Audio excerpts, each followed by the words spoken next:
Okay, so let's start. Thank you everybody to join this section. I appreciate that Indira is coming, Paula, Alexandre. So in the name of the Scientific Committee of Information Management System in ANPAD, I would like to thank for this, to accept this invitation.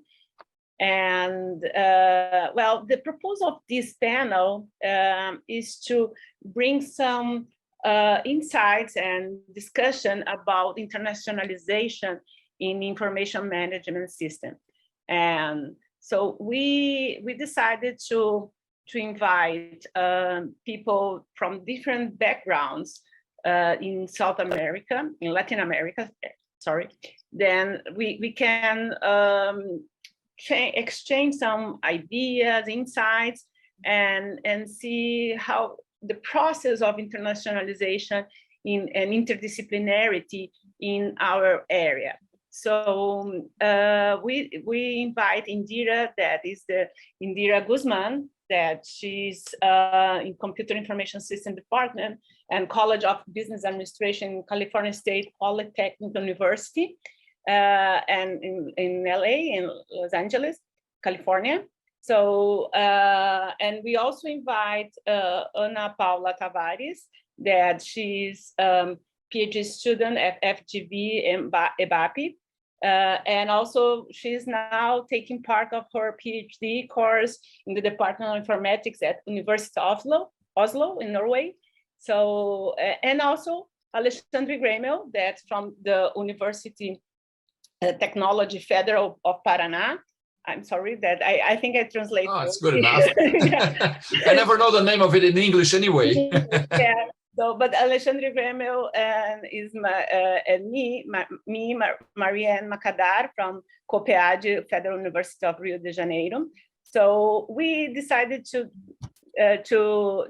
bring this discussion in this panel and try to exchange our experience in international research and our experience along this time since we were PhD students as Paula. And so like me and Alexandre, for instance, we made our this part of PhD out abroad, like Alexandre made in Berkeley in the US, and I made in Cambridge in the UK like 25 years ago. And now we decided to bring Paula, that is join us after 25 years, and bring how these things change over this time. So this, I think it would be nice to have this exchange of experience when we were PhD students and taking part of our PhD outside. And also Indira, that has, she's a Bolivian person, isn't it? So she's living in the US so for a long time and working in the universities in the US. And just to be curious that as we are talking about internationalization, right now I am in California, in San Diego. I bring some people in an international week here. And Indira right now is in Brazil, in Mato Grosso. She's in some program. So after this pandemic period, we restart to exchange personally our experience. That makes a lot of difference than doing by Zoom. But even then, we have so many good experience by Zoom. So I think that the things are changing the last few years, and in the internationalization, research internationalization as well. So we have this, like when me and Alexandre went make this PhD, part of our PhD outside, like 25 years ago. And then we have Paula who is doing that during part of the pandemic. Well, she's like, yeah. So after, I don't know exactly if we already finished this pandemic, but now here in the US, I feel like that's done. Well, but anyway, we are on this stage of internationalization and how is the things are going on in management information systems. after all this history. So thank you very much to join us. And I would like to start asking to Indira, because one of the reasons that we invite Indira, besides she's a Bolivian and has this experience as a researcher in the US, she is also the president of LACAIS, that is the Latin America chapter of IS, of Association Information System. So as LACAIS president, we want that she talk a little bit more about how to promote interdisciplinarity in IS in Latin America, and what LACAIS is trying to make, and what are our main objectives in the next few years as a LACAIS associators, like we are members, like me, Alexandre, and Paula, and several of our audience I can see here that are also LACAIS members. So I think it's good to start to listen, Indira, and then we go ahead. Okay, thank you very much. And Indira, the room is yours. Okay, very good. Thank you so much, Marianne. And thank you, Alexandre, and also for inviting me to this panel. I see some familiar names. So Luis Hoya, I'm glad you're here. Well, I know you've been always very active with the Association of Information Systems, and of course Eddie Mara as well. So I'm glad to see you all here.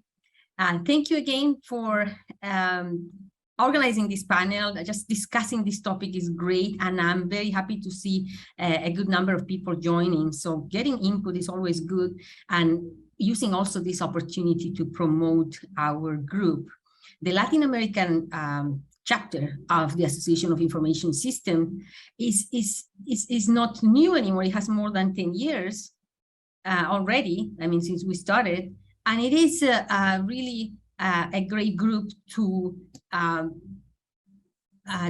promote research, information systems research in Latin America, and also opportunity to allow information systems researchers, Latin American information systems researchers, to meet and get into projects. I mean, at the end of the day, we want to, and we should, and we need to promote information systems research in Latin America in general. If we look at the numbers of publications, and I mean, I'm sure you all know that, but if you look at the number of publications, there are very, very few publications that come from Latin America. Very few publications that study Latin America.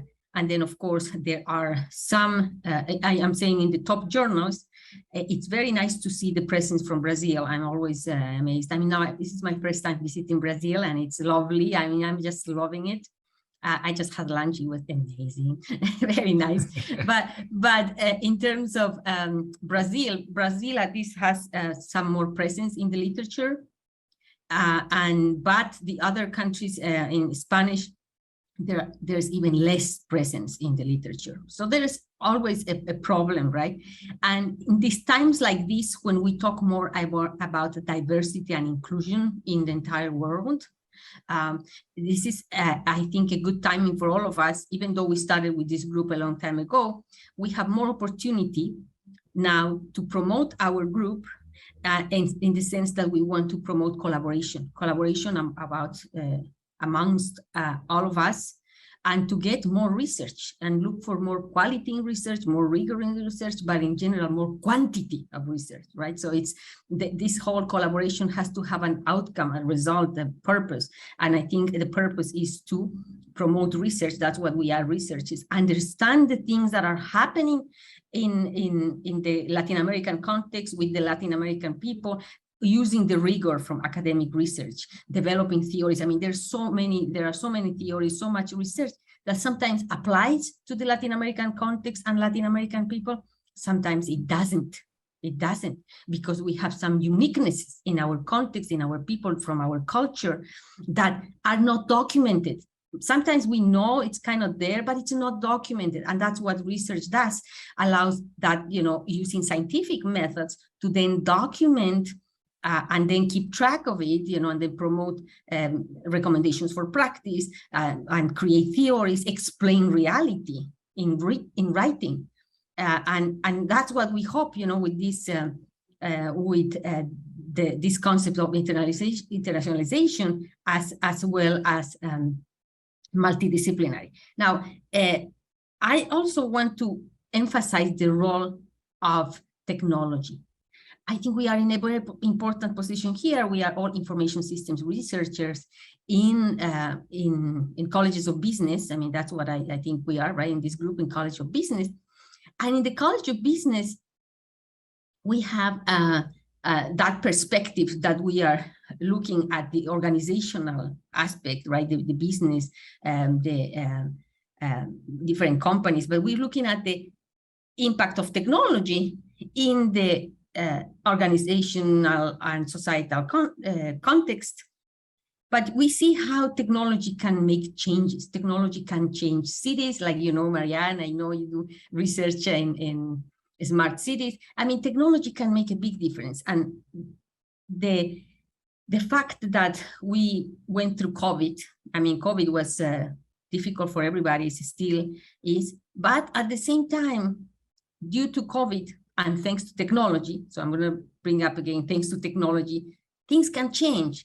And thanks to technology, we were able to do things that we couldn't do before, or we just didn't imagine. I mean, I've been using Zoom and I've been teaching online for many years, but many people didn't do that. And it only came a reality that technology can be used to teach, to meet, to have conferences because of COVID. And we, as a chapter, the Latin American chapter of the Association of Information Systems, we took advantage of the use of technology. And then we started, and Alexandre is a pioneer in that as well, because we started using technology to meet more, to start meeting. I mean, things that we would achieve in a meeting because we would meet once a year, if we're lucky, because not everybody can attend the conferences. It's so expensive. Registration is so expensive. Traveling is so expensive. We couldn't do that. But now all of a sudden, because of COVID and the conference was remote, we met, and it was, well, not free, but practically free compared to what you have to pay when you attend the conference. You have to pay so much. And now we can attend. And then we started meeting. And for example, the journal that we have in the chapter, it's called RELCASI, Revista Latinoamericana de la Asociación de Sistemas, the RELCASI. The RELCASI journal, it was almost dying. It was almost dying, seriously, because nobody's submitting to the journal. And of course, if it's not indexed, nobody wants to submit. But if we don't submit, it's never going to get indexed, right? It's a chicken and egg situation. So we need to revitalize the journal. And we started meeting almost every week and calling more people. And of course, because of COVID, everybody's working from home. So it's a great opportunity already to meet our Latin American community and make some jokes and see faces, and even take it more as a social event and take a cup of wine and meet with our Latin American friends and talk about, okay, what can we do, right? Let's do something about the journal. So we started doing, catching up with the journal, looking at what's the ISBN database, catching up, getting more articles. And I think we made amazing progress, what we wouldn't have done in regular circumstances. Then we created, Alexandre started with these information systems research webinars, and that's another opportunity to share knowledge and to see each other. And again, this is happening thanks to the technology. And on top of that, again, Alexandre, great for our chapter, we created an online conference. He started, but now we keep going. But we also institutionalized it, formalized, because the Association of Information Systems is sponsoring the ISLA conference, the Information Systems in Latin America conference, as an ancillary meeting. Right? They call it ancillary, but it's basically part of the MSIS conference. So MSIS is expensive. You have to pay for MSIS. You have to travel for MSIS. But ISLA is now like a it's part of MCs. It's considered an ancillary meeting that goes right before MCs, the 2-3 days before the conference starts, but it's free. And the papers that are accepted at the ISLA conference are now published in the AIS database. And the more we publish in the AIS database, we will start citing more. The more we cite, it's going to get indexed. So I think it's just getting better. And again, thanks to technology, we can enforce our sense of community, community belonging, because I think we all feel that we are part of the Latin American community. We are part of the information systems research community. And sometimes it's hard to, operationalize, make it happen. And thanks to this technology, we're doing that. I think we're making a great progress. And having this kind of panel as well allows us to reflect on that, and continue doing that, and getting more ideas, getting more people, creating more awareness, and telling stories. So I want to thank again, Marianne, and for organizing the panel, and Alexander for inviting me. So I think that's enough for me to start with this conversation. Again, very passionate about this and very thankful to be here. Thank you, Indira. Thank you very much to join the panel and to give this wonderful insight. I think is the experience that we are having in LACAIS, especially during the pandemic, that what we say that we are much closer right now. We have meetings, regular meetings, and so on. And I hope that we can do that presentially, because it's, like you said, it's different, but it makes a lot of difference from the last few years after, we started to have more contact, even the CAUSI and LACAIS and the research seminars that we had by LACAIS. And so, yeah, thank you very much. It was wonderful. And I hope that the Brazilian and can join much more the LACAIS chapter, the chapter, the Brazilian chapter, the Latin America chapter in IS. And if we can get some financial support to attend presentially the next few years, it would be much better. Otherwise, we have ISLA that is a great opportunity to be there. Okay, thank you very much. And Alexandre, now is your time. So please give us a little bit insights from us. Thank you. Okay, well, thank you very much, Mahi. Thank you very much, Pietro and Edmara, who are also there, who thought of this internationalization panel, and allows us to reflect a little bit how far we have already gone and how far we can still go as Latin Americans in terms of internationalizing the research that we do in our countries here, in the Latin American countries. When Indira referred to ISLA as a project that I had in the past. It was maybe some 5 or 10 people. Mahi was involved. Mahi and Edmara were involved, I think, in the second ISLA. I don't know if I see many names of people down here that have already been involved with ISLA before. And this conference is only, not only conferences, the journals and everything, they only gets to be big when we get all involved. So I'm really excited with this new phase of ISLA, for example, after it became an auxiliary event for AIS, because indeed it provides us with some room to have research that is done and even that is communicated in Portuguese and Spanish. It doesn't have to be in English, right? We're doing this in English today here.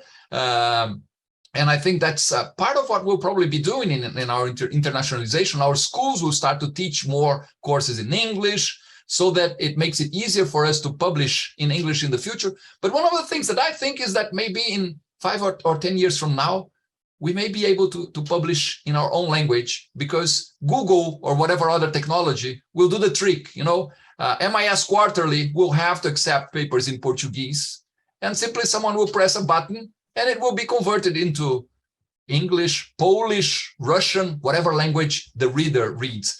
That is going to be great for us, because I think one of the barriers for internationalization of our research is, in fact, the barrier of language.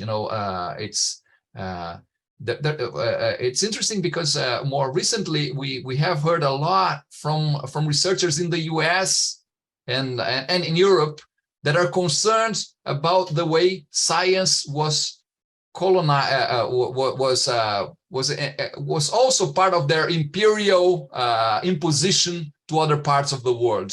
So nowadays they are concerned about that, and they're also thinking about how to include us, not simply because of this think of simply including. It's because there are part of the universality of the phenomena that we study belong to us, and the universal is not simply their specific particularities. So there's a lot in information systems that has to be seen through different eyes than the eyes of those who usually reported information systems research in the world. And I believe that, at least the impression I have, and maybe Paula can, when she gives her perspectives from someone who's doing now what Marie and I were doing. Well, Marie said 25 years ago, and I said, no, it wasn't that long. It was only 20 years ago, I think, in my case. But anyway, what we did 20 years ago, we were mimicking what the Americans and the Europeans were doing in their research. Now I think we do have the opportunity of trying to do our own research and challenge their models, in the sense that they're not only white swans in the lake, right? Maybe science needed to, when Popper gave us that example of, you show that a theory is not that universal when you provide the world with an example of a situation where the universal theory doesn't fit. They had to go to Australia in the 1700s to find out that there were also black swans and not only white swans in the lake. So there's a lot of research that we can do to show that a lot of the theory that we have developed, even in our fields, needs to be, well, there are some black swans there. And there's also a theory that can be even more universal than it is after we prove that different perspectives can be added to it. Well, when Marie first told me about this panel, I was thinking, when did I personally started to be a little more internationalized? And as I was reviewing here my history as a person, we all have our own histories. I realized that it started when I was 13 years of age. And a professor, I was in an army school here in Brazil. We do have, basically the army schools in Brazil are not schools to turn anyone into a soldier. It's simply a school where usually the sons and nowadays the daughters also of people in the army can have their kids studying, because they move around the country a lot. And in a country the size of Brazil, of course,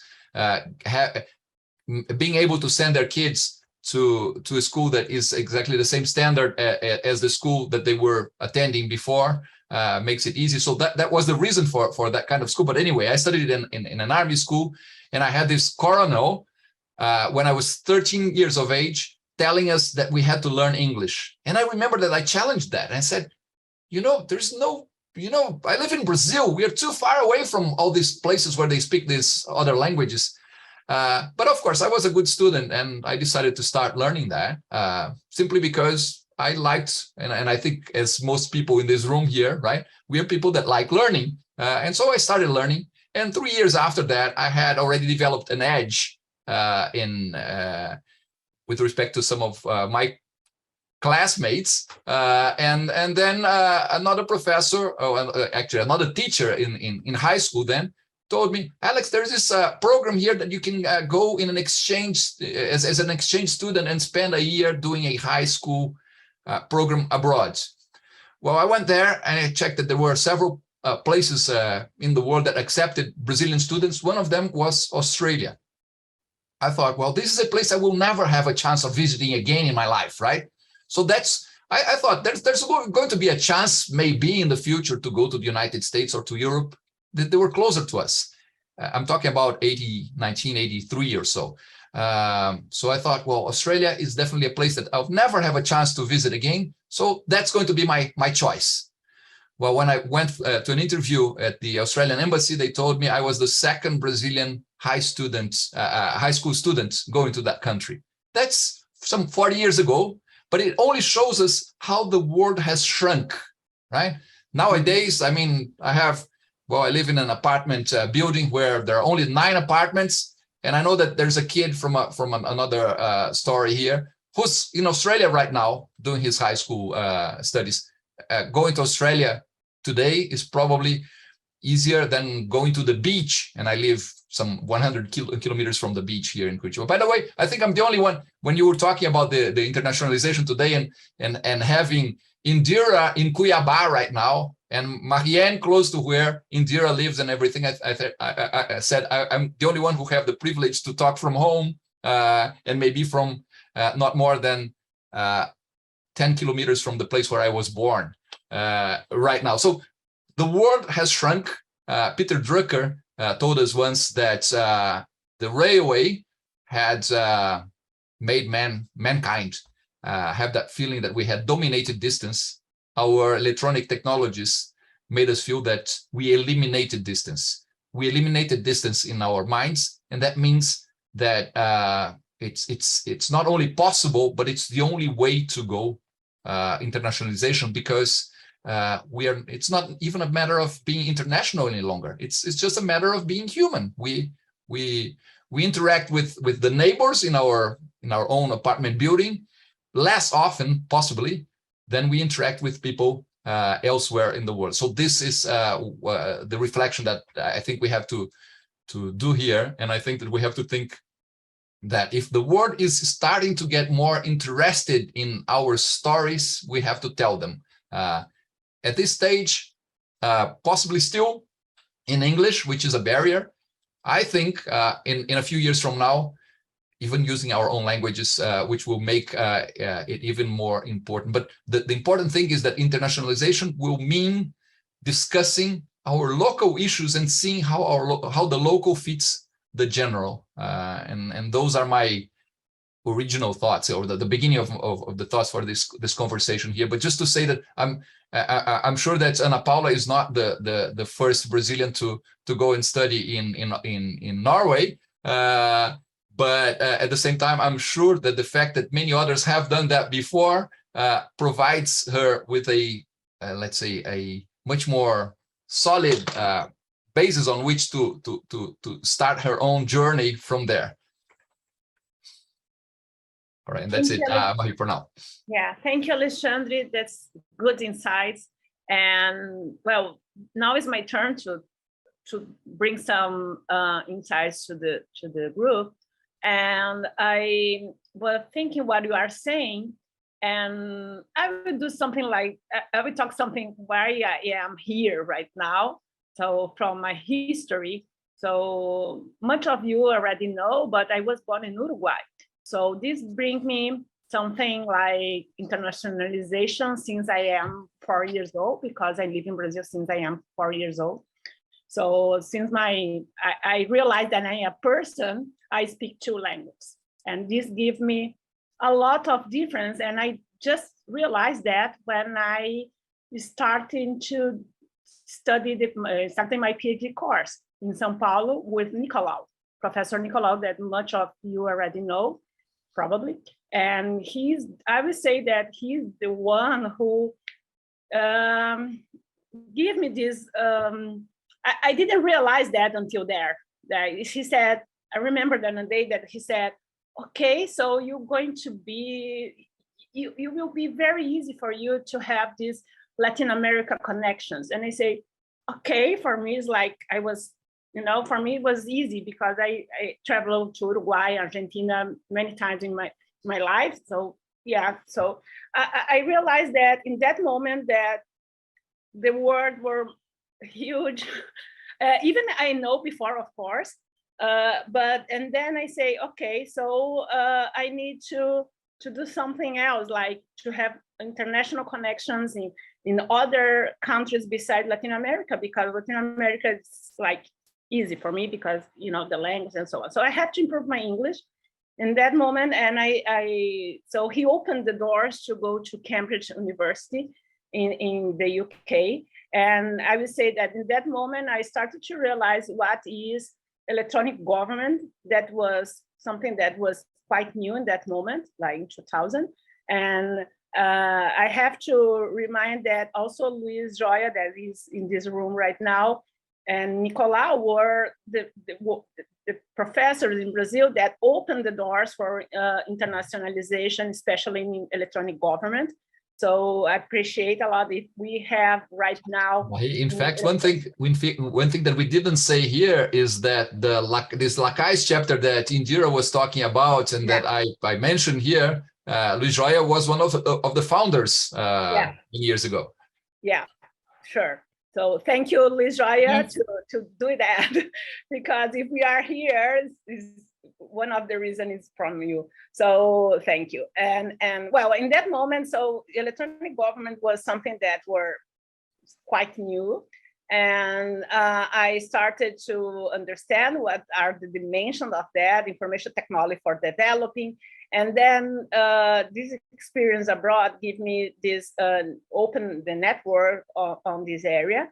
And I realized that we have a different context in Brazil, in Latin America, actually.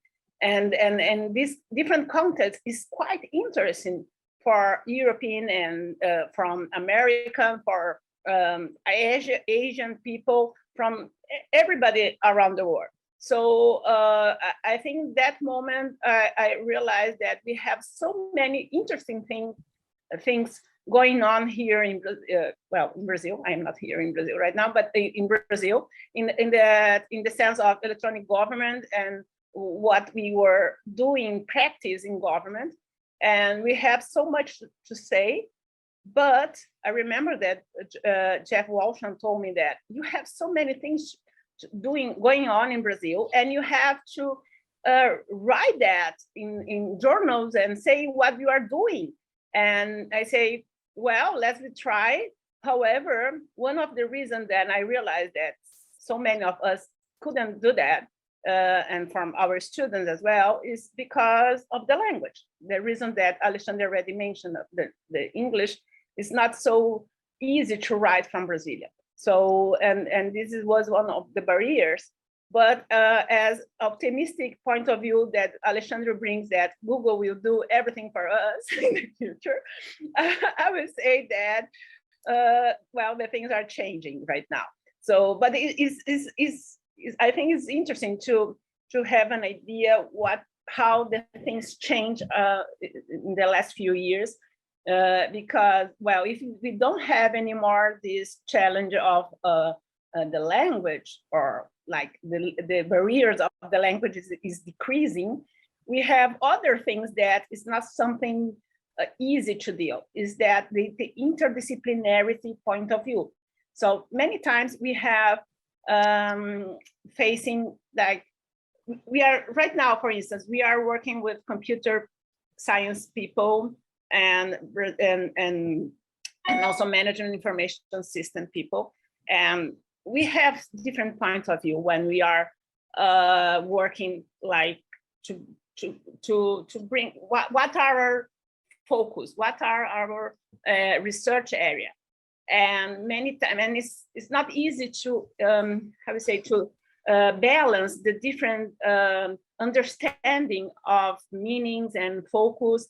And one side is quite important to work together in the interdisciplinary point of view, but it's hard at the same time because we came from different backgrounds, and to doing so, I would say that this is the main challenge that we have in the next few years. It's not anymore the language, like Alexandre was saying, but of course, sometimes it is, but most of the time, I think we can have this support that is increasing.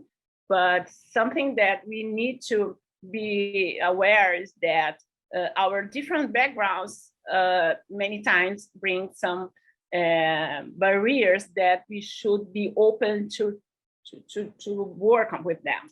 So something that I also want to bring is that our experience in government, electronic government area, research area, that as I say, Luis Joya and Nicolau opened the door for us.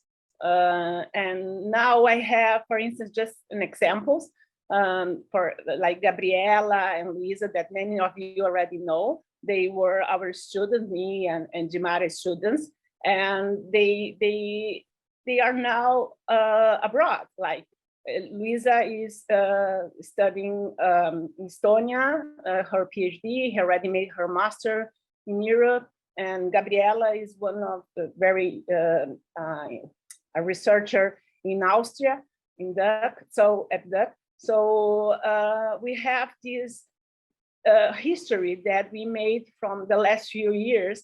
And I think one of the reasons that we could do that is because we have this interdisciplinarity view, and we try to deal with this, I would say, that difference between areas, and in the same time trying to do something together. So I don't want to use much of our time, that because we already have a schedule here. So I would like to give the room for Ana Paula, that she will bring some insights from us after that. Thank you. And I want to remind, before Ana Paula starts there, I just included some Menti questions for you to reflect about, and we'll show you the results afterwards. So while Ana Paula talks to you, just fill in those your own answers there, okay? Go on, Ana. Hi, hello everyone. Thank you so much for the invitation. It's a pleasure to join this fantastic panel with this fantastic panelists. For me, it's an honor to be here talking about interdisciplinary and internationalization in management information studies. This is a topic that is very fond of me, that I feel very much attached to it. So as mentioned, I'm doing my PhD at the Trident Foundation, which is a management school, but in digital transformation. So I'm pretty much trying to understand information systems, but also the relationship with development, well-being, emancipation, innovation, digital inclusion, which already shows how I can use different types of theory to convey a message and understand my problem. Also, I'm collaborating here with the Information System Research Group at the University of Oslo. And this is an important part of my research, aiming at expand my vision, understanding different perspectives, and trying to get insights from other groups. And of course, talk about what we do in Brazil and in Latin America.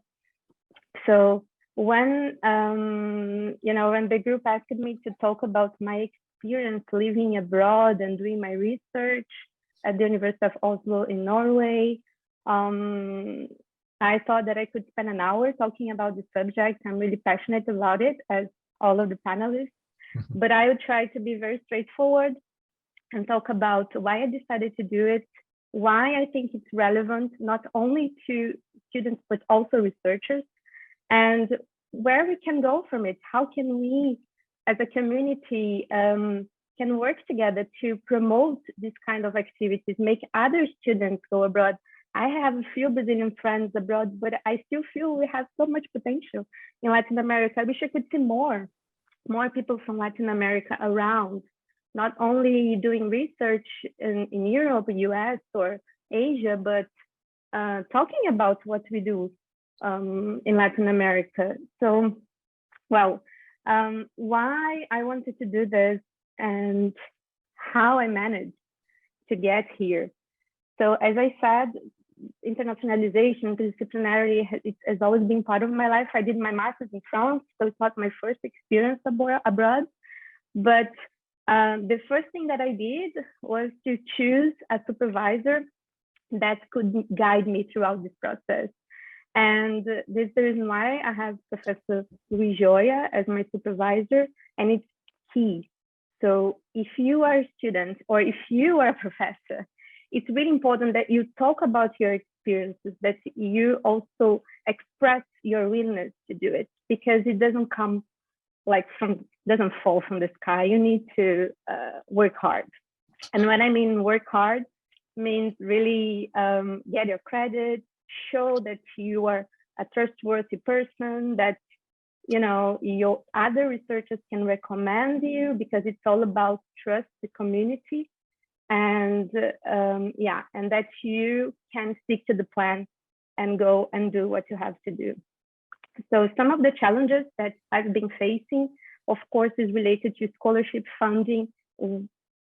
Most of people here, I believe, are from Brazil, so you know that we have very unstable situation right now, political, economic, and this is an issue. There are still opportunities that I think we should chase and help students, figure out how to make this happen. So yeah. Other than that, of course, there are the challenges of living abroad, but that's not the topic here. So why is it relevant? So having a background in management in Brazil, and also having the opportunity to discuss and learn from the information system research in the global north is unique. As I think it was Indira who mentioned, but I think also Maria and Alexandre, you can learn a lot from people in the global south, about theories, about rigor, about how to publish in top papers, but it can also provide us an opportunity to talk about what we do in Latin America, because we do fantastic work. And to be very honest, when I arrived here, I didn't feel that I wasn't ready, prepared to have in-depth discussions. We have a high level of training and education in Latin America, and we should be proud. We should really be proud.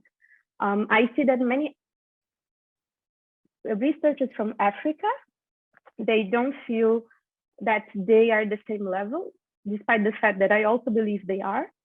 But somehow I think Latin Americans, we are a bit of, yeah, Latin America, so we are proud of being Latin Americans, but we should also be proud of our research. We should bring this personality with us when talking about what we do, when collaborating, when talking to people. And this is something that I believe is pretty relevant, and it's part of the whole process. And I learned a lot from my supervisor. The reason why I came to Norway was due to his connections with researchers here and in other universities that I had also the opportunity to go and visit. And being able to foster those connections, show that we are doing good work, collaborate, write papers together, is something that goes beyond your personal career and your CV. As the other panelists mentioned, it opens an opportunity for others that are coming, other students, other researchers that have been willing to do that, but never found that they could for different reasons, right? So it's also super important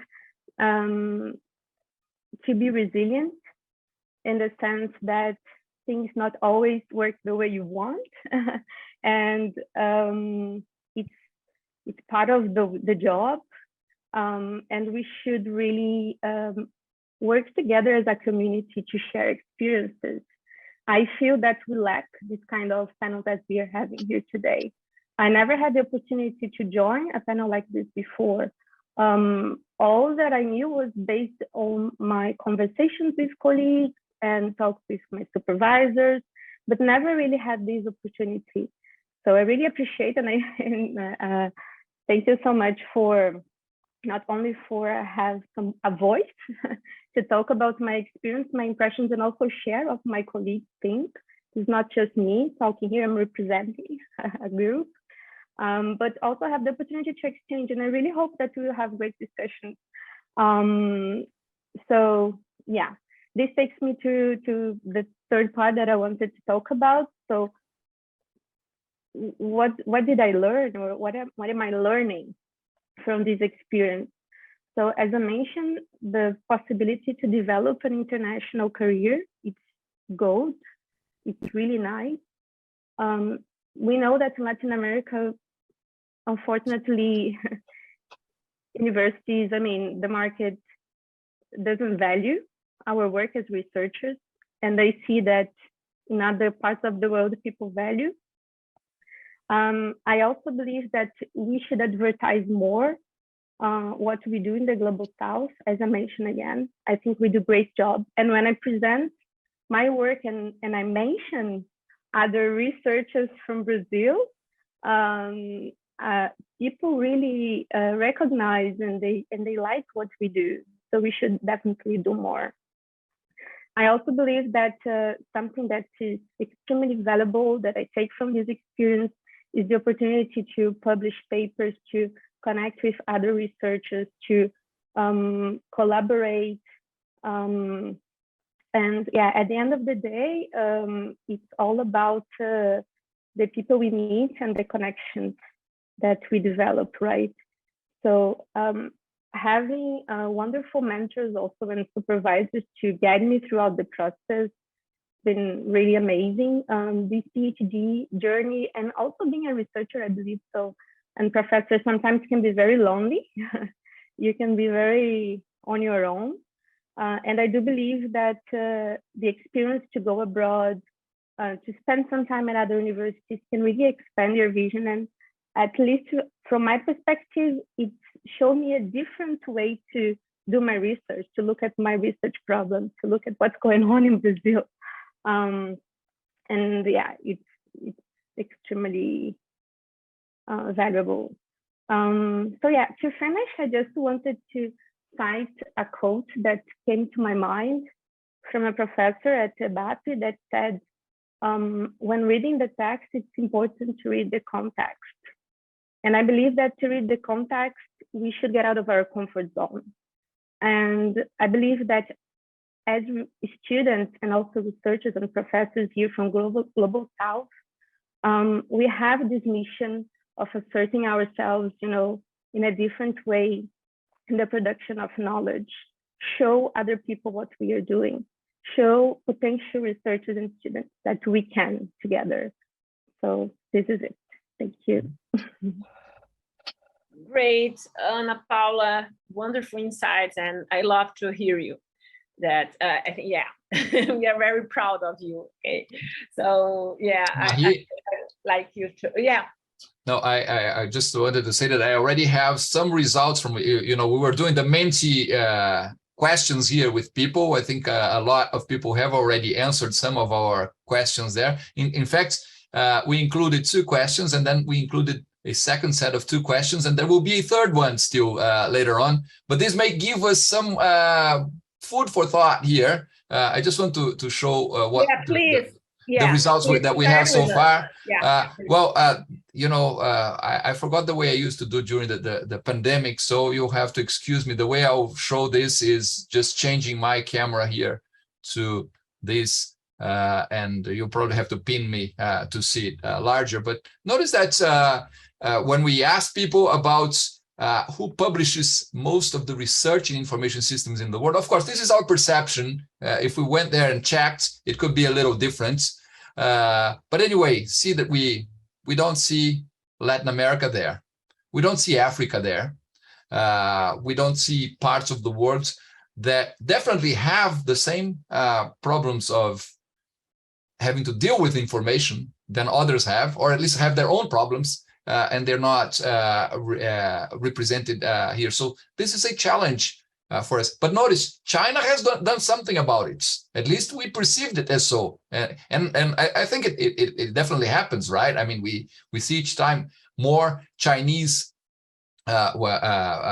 authors having papers published in not only the top journals, but in any journals.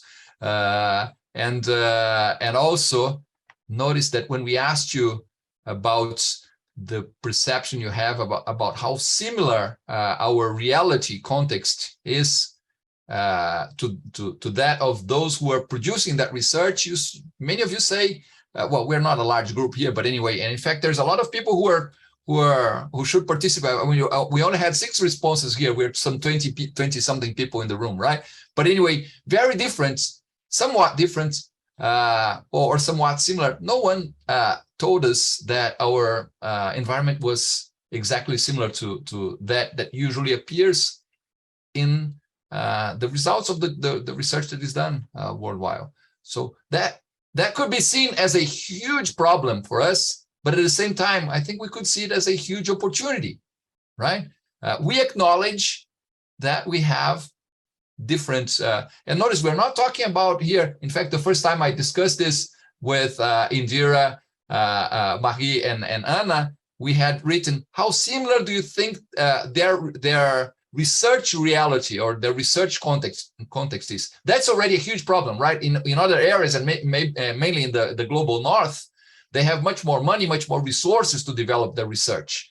But it's not a matter of the context in which the research is performed. It's the context for which the research is performed that we should address the most. So this was interesting. I would like to see, Marie, what your impressions are about this, while people are still answering the other Menti questions there, the Mentimeter questions, and there's going to be a third set yet.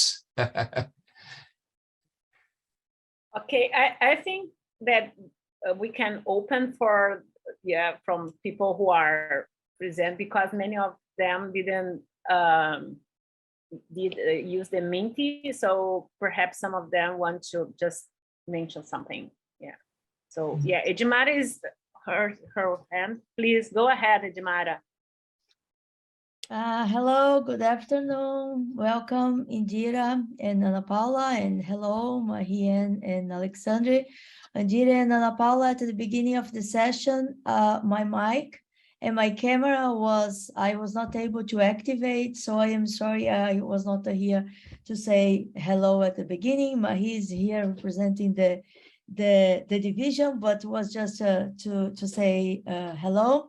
So I was really, I was wondering to share a bit about our discussion this morning. So earlier this morning, we had an MIS, a panel with 2 of the MIS editors, so the editor-in-chief and one of the senior editors, and the discussion was about the recently launched, sorry about my voice, recently launched the policy of diversity, inclusion, and equity.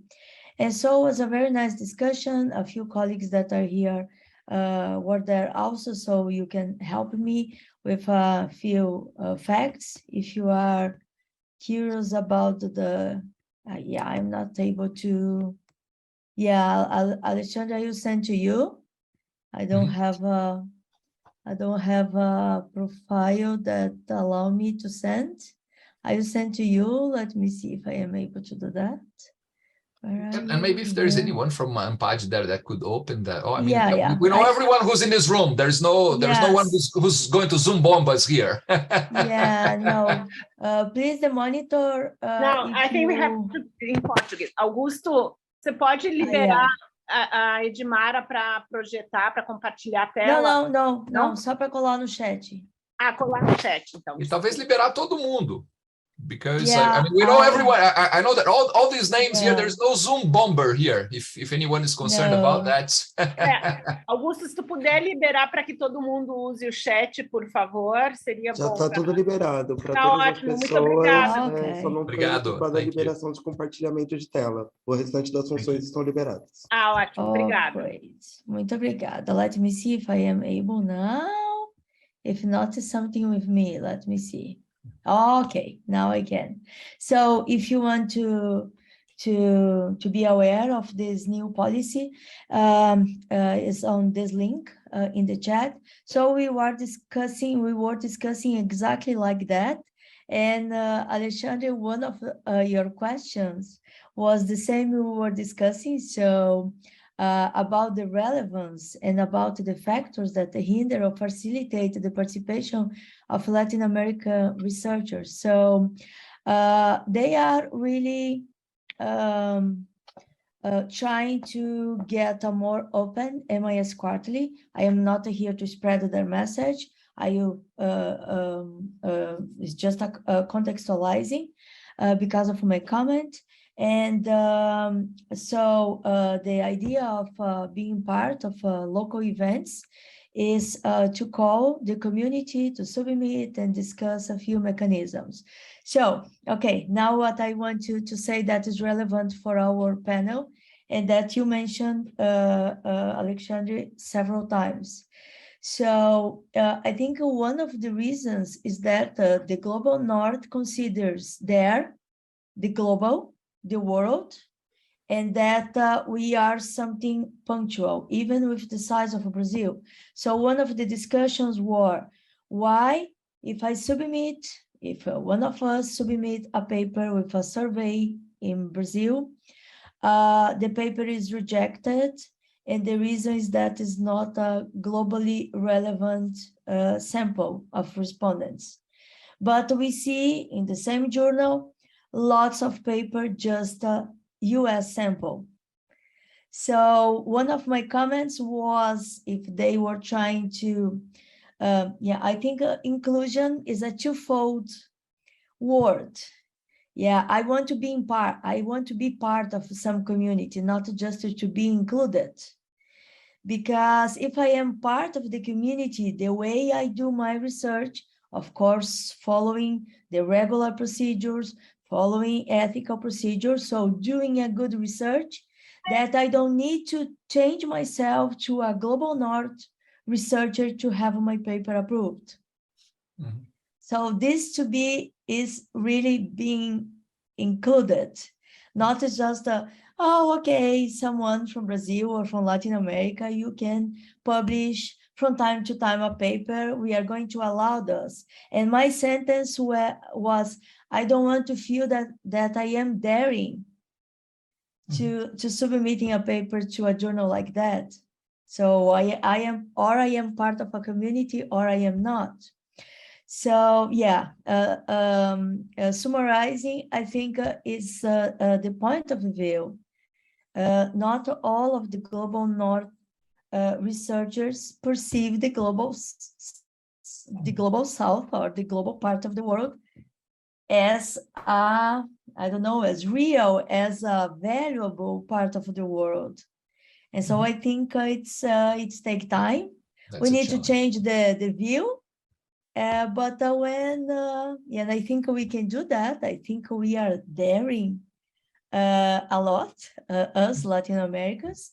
And I don't know, maybe in 10 years, we are going to have a totally different or other people involved on IS, ANPAD IS community can have a totally different kind of discussion. I don't know if 10 years is enough to be part. So yeah, it's about the inclusion, equity, and what is the other word? Inclusion, equity, and diversity, equity, and inclusion. Diversity, yes, diversity concept. Yeah, just a few thoughts to connect to the two panels of the day. Thank you. Thank you, Dimara. Thank you for your insights. I can see that Ana Paula and then Indira want to comment your comments. Okay, thank you, Ana Paula, please. Okay, thank you. Thank you so much, Dimara, for this fantastic insight. I also share the same feelings. I feel that spending some time here in Europe, they like what we do, but if we don't use their standards in terms of rigor, the way we should write, it's not good enough. And they always start saying the empirical setting is fantastic, but the methodology, no. You're not following our rules. And when you try to present a local theory, they question it, and then they ask you to say it's indigenous. It's not indigenous to me.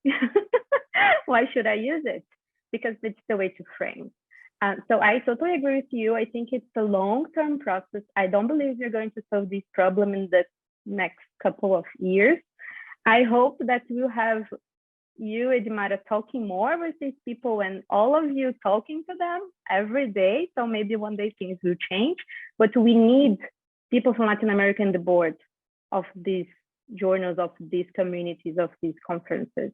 It's like when we talk about the presence of Black people and diversity, we need diversity in the board to make a change, not expecting them to look at ourselves and, okay, let's decolonize. I will tell what decolonizes from a global North perspective. But since we are still far away from it, I feel that we need people like you guys doing this job and helping us. But I also feel that, and this came from an insight from a LACAIS meeting, that is a quote that says, learn the rules like a pro so you can break them like an artist. So it's kind of what I'm trying to do here in Europe, learn how they do so we can then do on our own. But thank you so much. I'm really glad that we have people thinking about it. Thank you, Anna. That's great to listen to you as well. So Indira, please go ahead. Okay, thank you. Yeah, great comments, Ana Paula. And Edmara, thank you for bringing that up. It's so relevant, you know, and I that's what I was saying. People are talking more about diversity, equality and equity and inclusion. More and more people are talking about that in the US, in the North, as we were saying. So it's a good thing. And we should also bring that awareness. I feel that with the different international experiences that we acquire, I mean, I think we are fortunate of having had that experience, you know, like you were saying, Alexander Young living in the US, and you know, well, Marianne, you shared, and Ana Paula, and by the way, Ana Paula, of course, having such a great chair and mentor, Luis Hoya, is another good thing that you have. But I want to think that those who have had the experiences before in the past, I want to think that we kind of open doors. You know, even if it's a tiny door, we open doors because it's like, oh, if she could do it, maybe I can do it too, right? I feel that, you know, I myself studied in the Ukraine, my undergrad.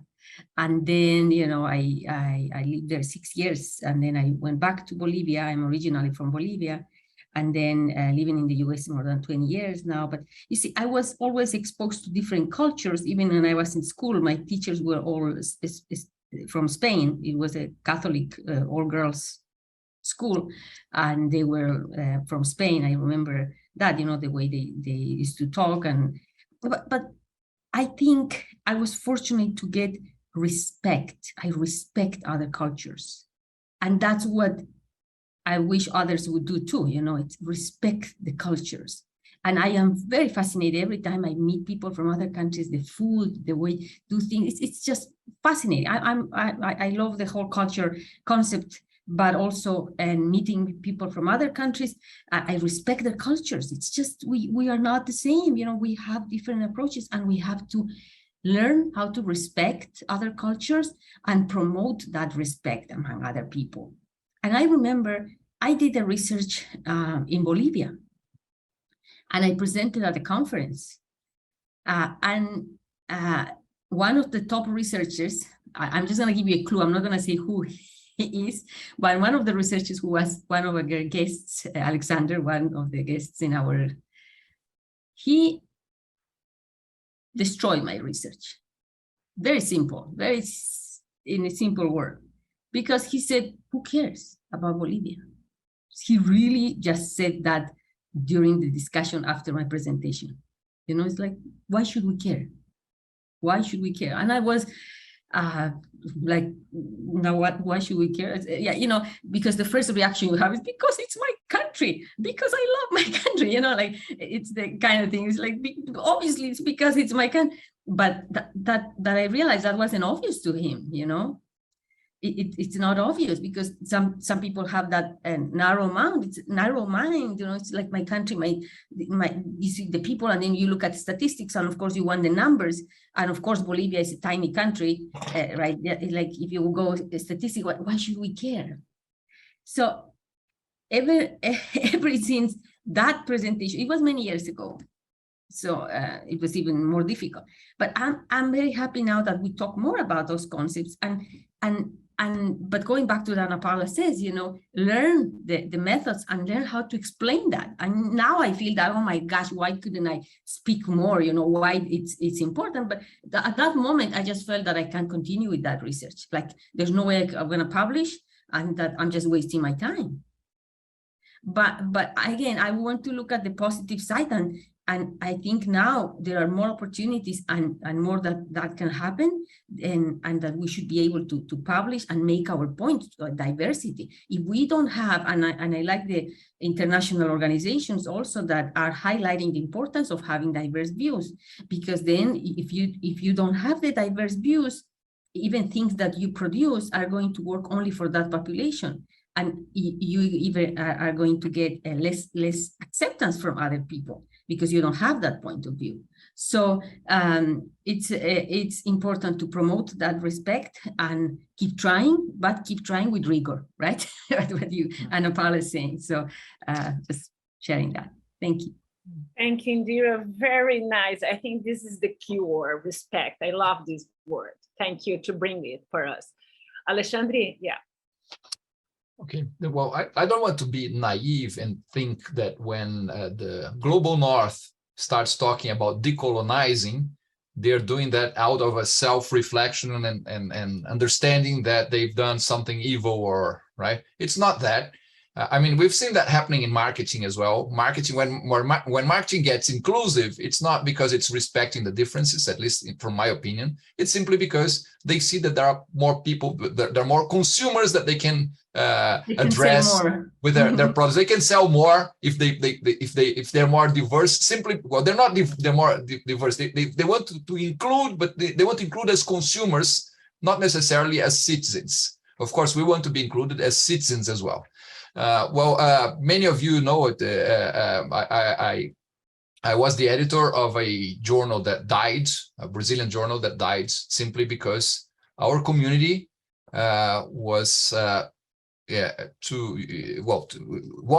and is too interested in publishing in the, let's say, the top journals, which are not the top journals in information systems, but are the top journals that provide us with more recognition in either in our business schools or in Brazil or elsewhere. But anyway, we were too focused in publishing where we would get, let's say, not more vision, not viewed more, not have our research better seen by the information systems community, but simply where we would get, well, here in Brazil, where we would get the points to get a promotion or at least to keep working in our schools. And at that stage, I simply gave up because I thought, well, it's too much work to try to do this. We were able to rescue afterwards. We were able to rescue Relcasi, the Latin America, the AAS chapter of AAS. The chapter's journal, and I'm back towards thinking that there is room for our local, for our regional journals as well, because in the future, whatever content we have there will not need to be in English. Like, again, this may be only, I may be wrong, but I think that's, again, what I see now. Suddenly, what suddenly happened? Suddenly everyone started writing very well in English. My students who were never able to write an abstract that I could understand suddenly started writing perfect abstracts. And then I realized Google is doing the work, and again, it's not necessarily Google, but there is a technology that is doing that. So I believe that very soon, all that has been researched and published in Portuguese, Spanish, or any other languages from the South will start appearing. Well, of course, it's going to be, unfortunately, in many cases, old literature, because people have started publishing more often in English simply because Google allows that.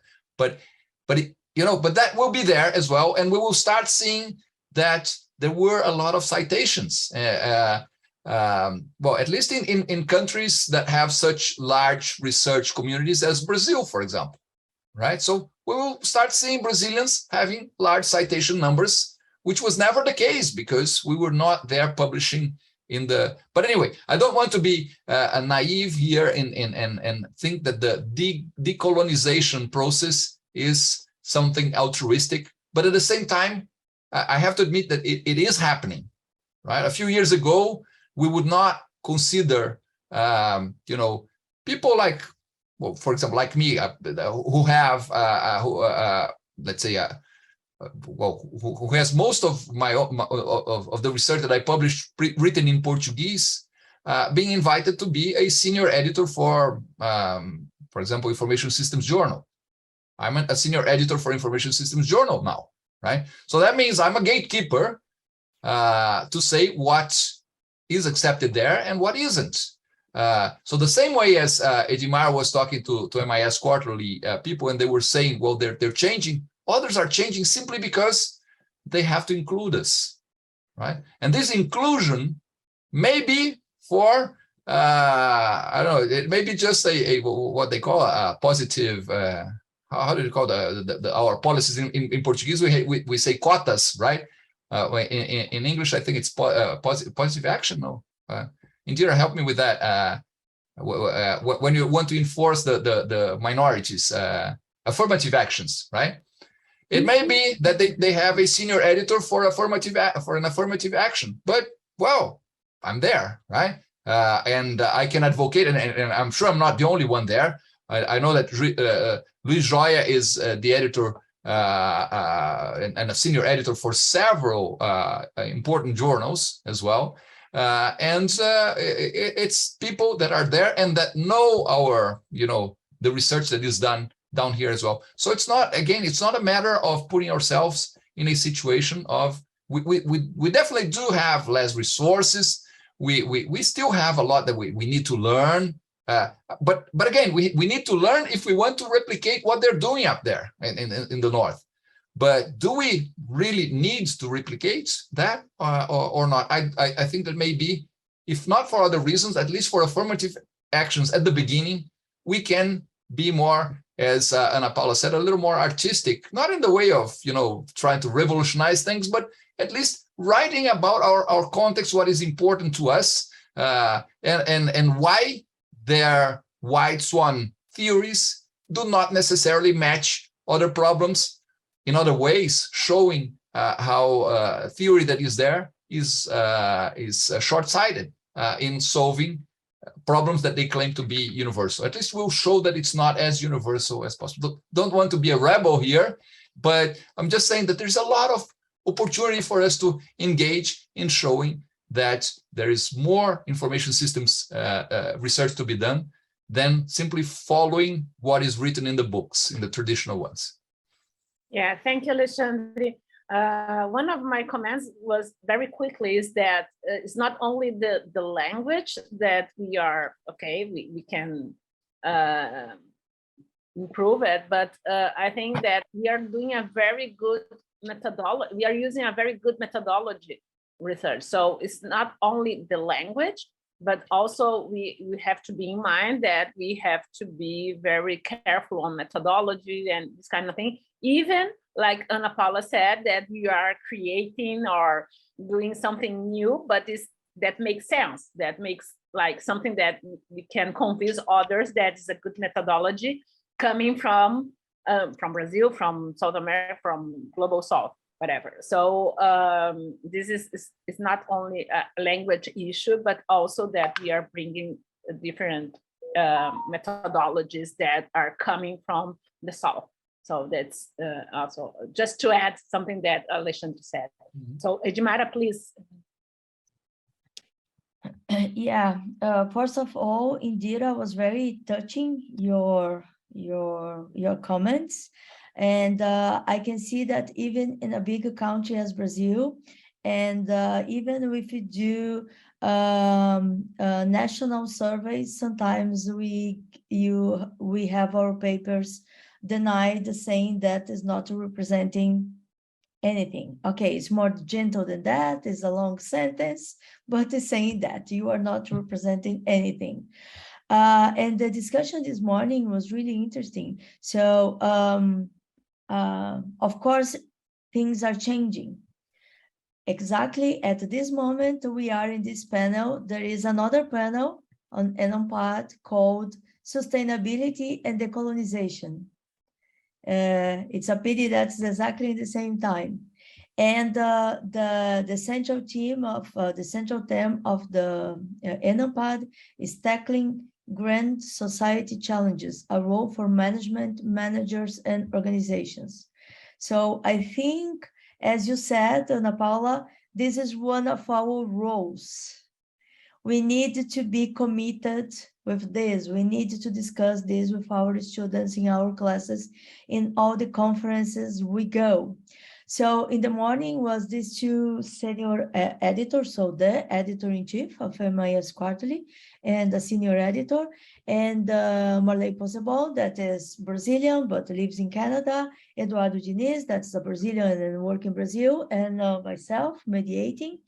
And the discussion was like that there is a difference of being accepted, being included, or being involved. So we can be invited to take key roles on the international journals, but just to have our name there.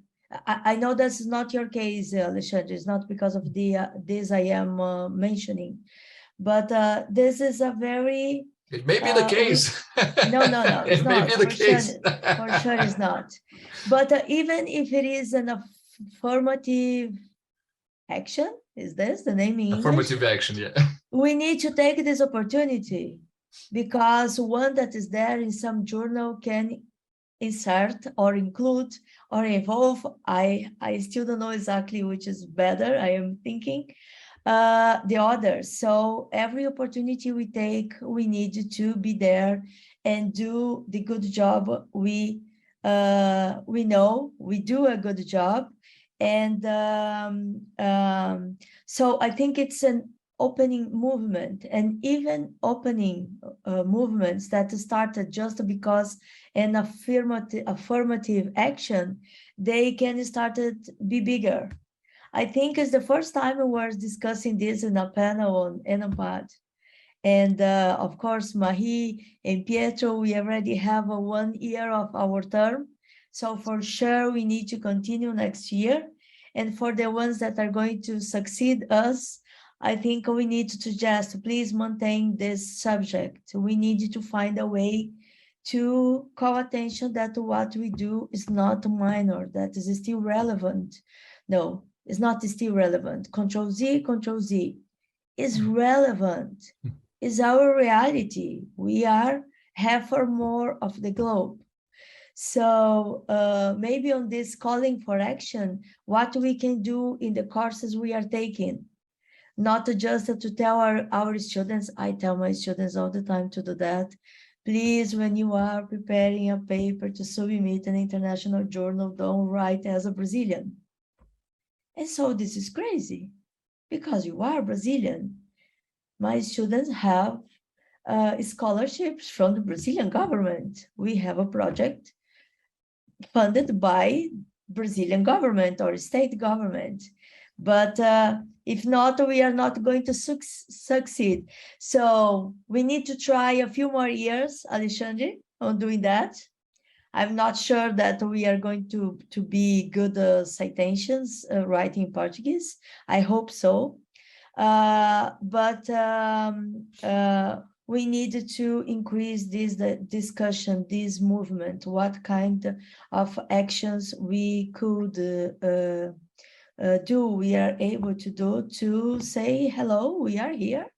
We have something interesting to show, and to I hope that to publish in a very high-level journal, we don't need to invite a colleague from the Global North that is going to take our paper in English, in good English, because if we are not able to write, we paid someone to proofread, and ask to this colleague, oh, please transform this paper from Brazilian style of writing to an American or Chinese or I don't know style of writing. So it's an opening process. We have now much more important opportunities, but I think we need to try to have a space that is more aligned with our role in our communities.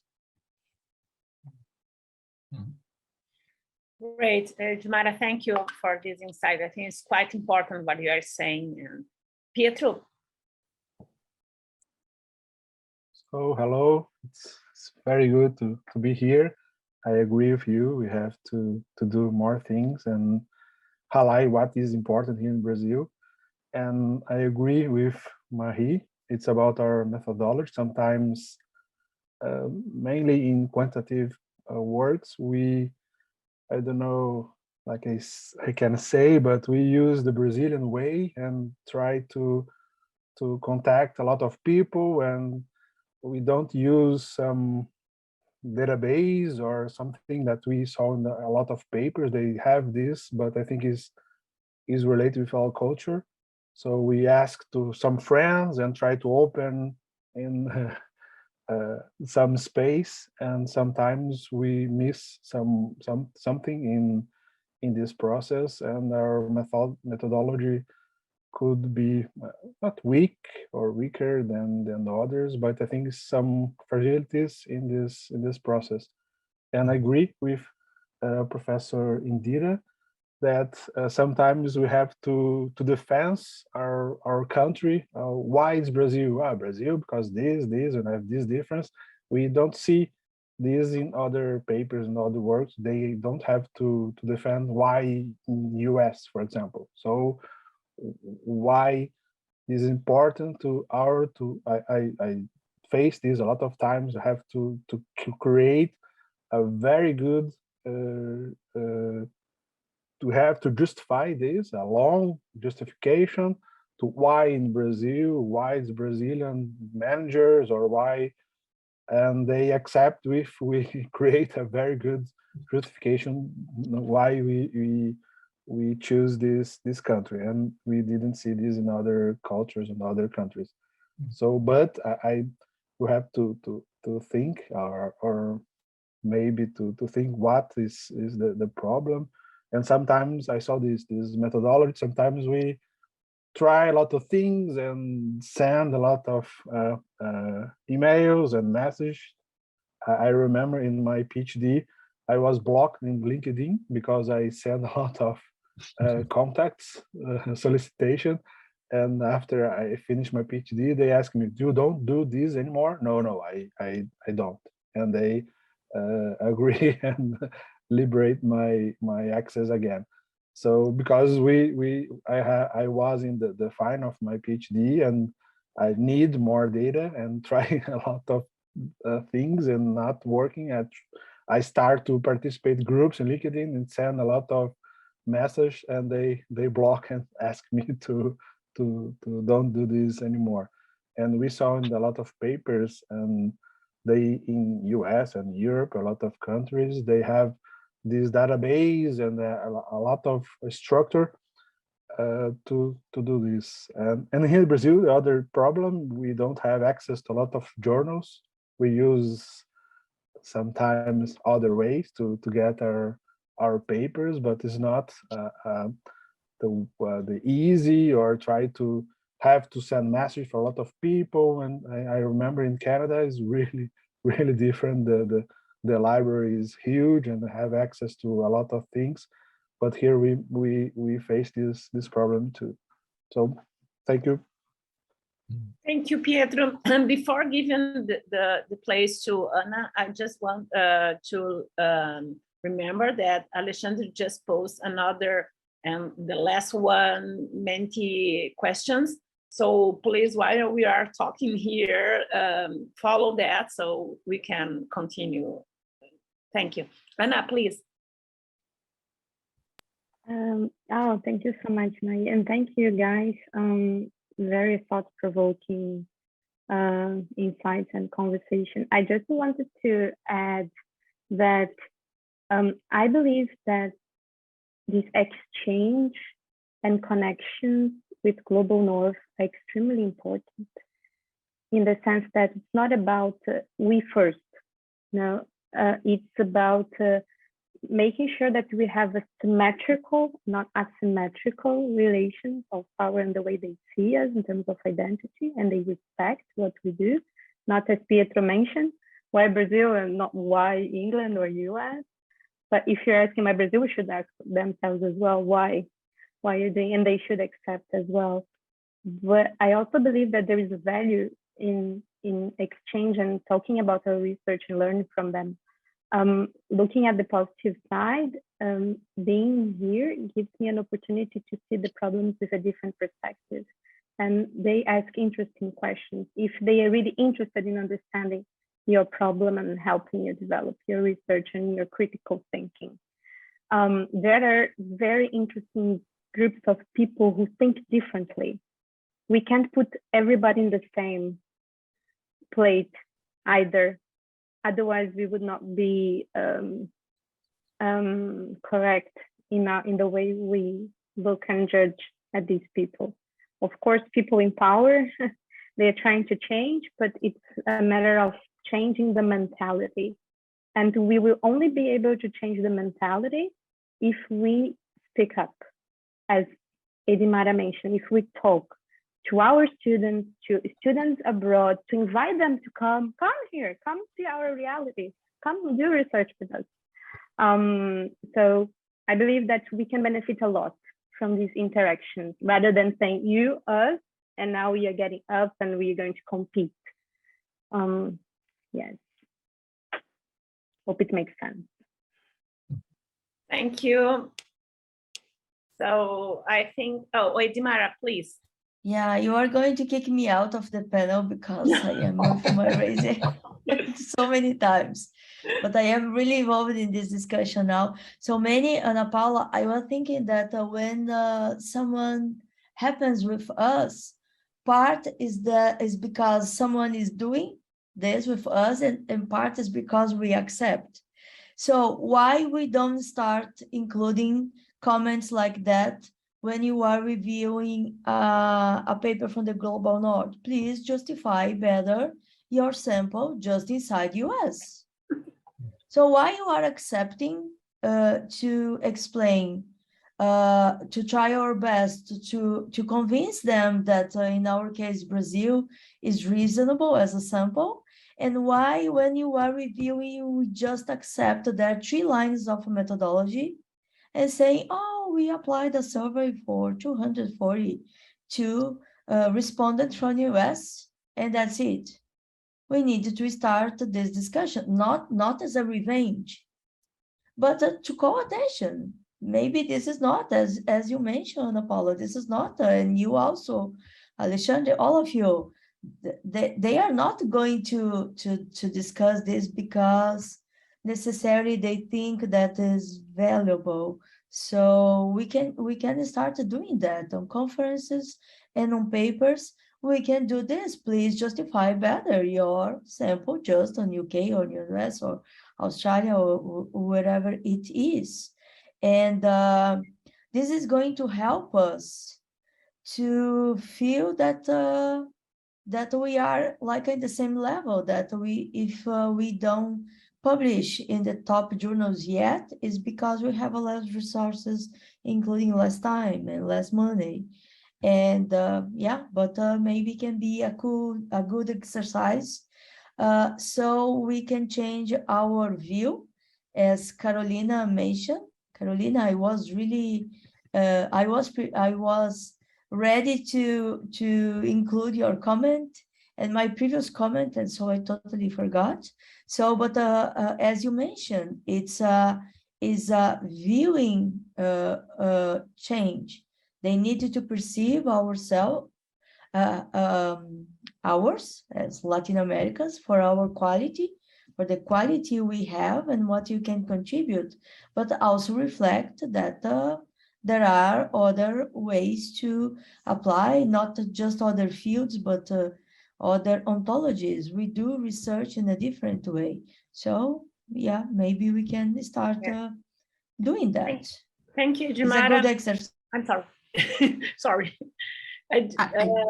Okay, just a short comment, and because we have only 15 minutes, so, and I would like to take the discussion about the MINTI.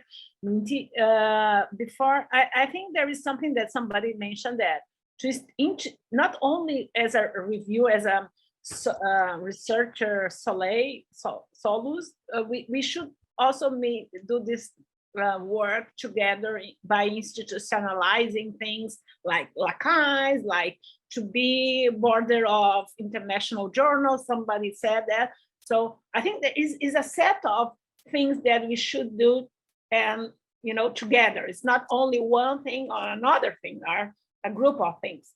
Just my comments. Okay, Indira, please, like the last word from this part, and then we go to the meeting. Okay. Oh, this was just to answer Flavia's comments that we could speak in Spanish or Portuguese.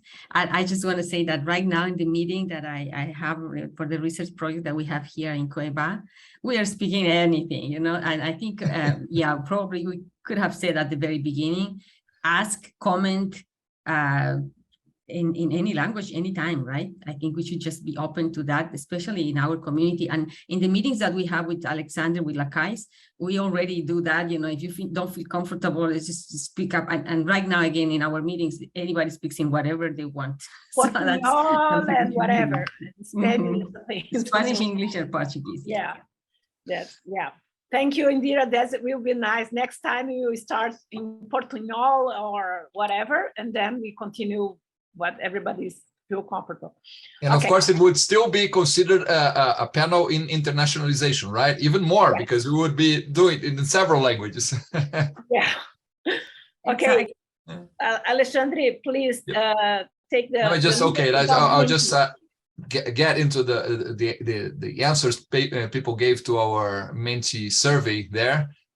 Interesting here that again, when we think about the factors that hinder or facilitate the participation of Latin American researchers in the development of the information systems fields, what you show there was we tend to think with a perspective that prioritizes Eurocentrism. I understand that this is Europe, related to Europe or global North centrism, a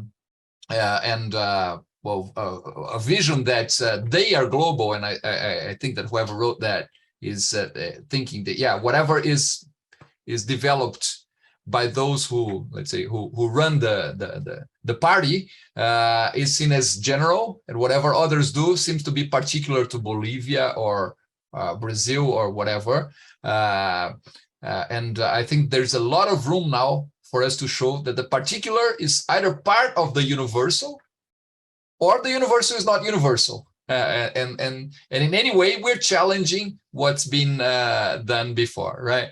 Another question was the one on a reflection on the interdisciplinarity of our field. We talked much less about this. At the beginning, our idea was to talk about internationalization and interdisciplinarity, because one of the things that when we were preparing this, we were thinking is that, okay, for quite some time, we were an area where we had ideas coming from either, and that's what you show there, business, computer science, management, and so on and so forth. But it was mainly business and a computer-related discipline. But we're not, although most of us here are taking our PhDs or are professors in PhD programs in business schools or in computer science schools, nowadays our technologies that are the object of our research, at least, they affect every aspect of our lives. So we definitely should start thinking of information systems. At least I think, and this is probably something you showed in the other response here. I don't know, haven't seen what you wrote there yet. Which other disciplines should be involved in the discussion of information systems? Well, sociology and psychology definitely are already there, but philosophy, history, there are so many others that we definitely have to include these people, because we I think we are now a field that can contribute to mankind understanding mankind better than we do, right? We're too focused.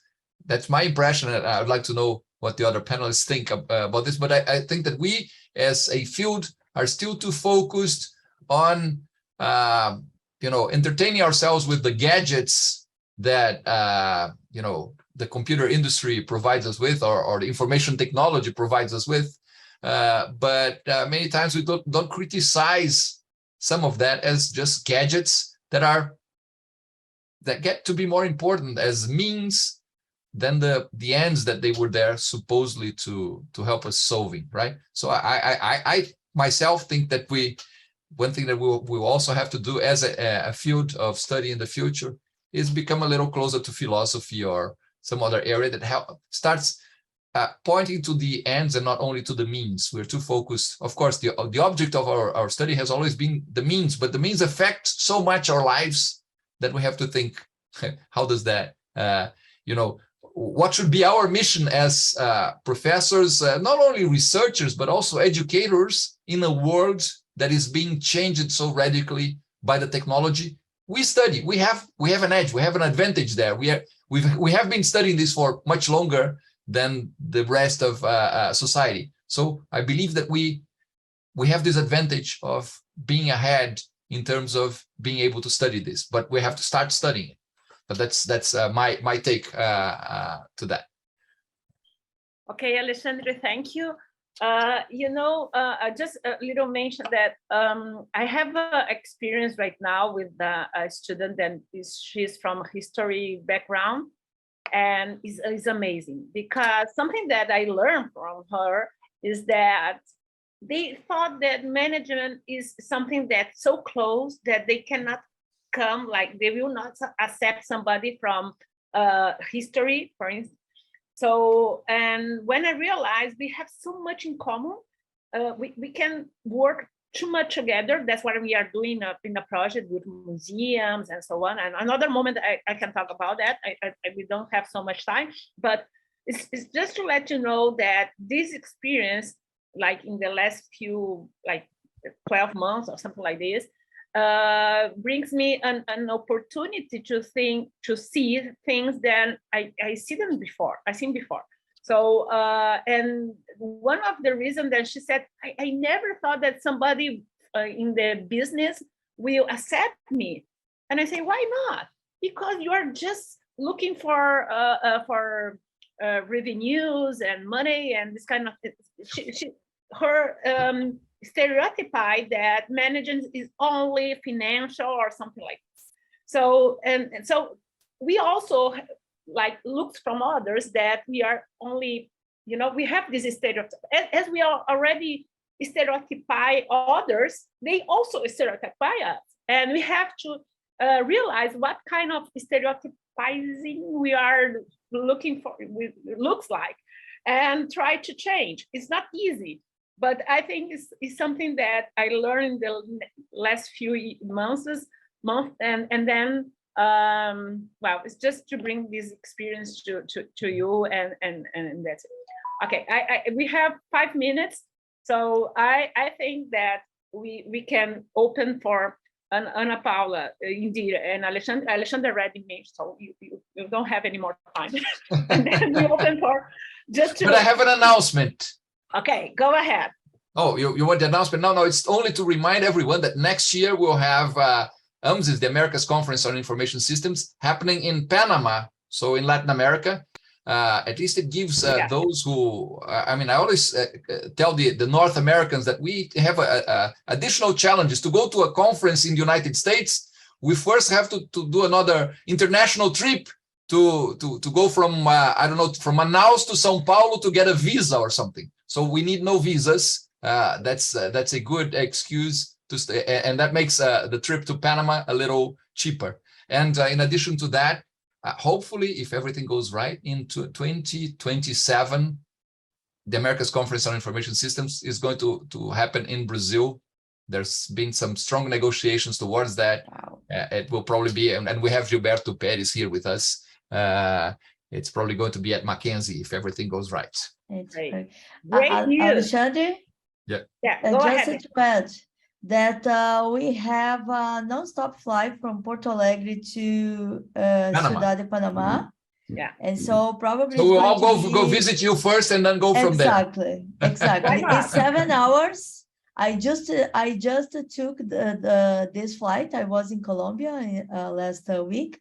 It's a good flight. So probably it's the first time that we can go to a conference abroad, except Argentina and Uruguay, with a non-stop flight. So this is remarkable for us. And if everything goes okay, in 2025, we are going to have DGO conference in Brazil, in Porto Alegre. Digital government, for those who doesn't know, digital government is a very important conference in our area in digital government.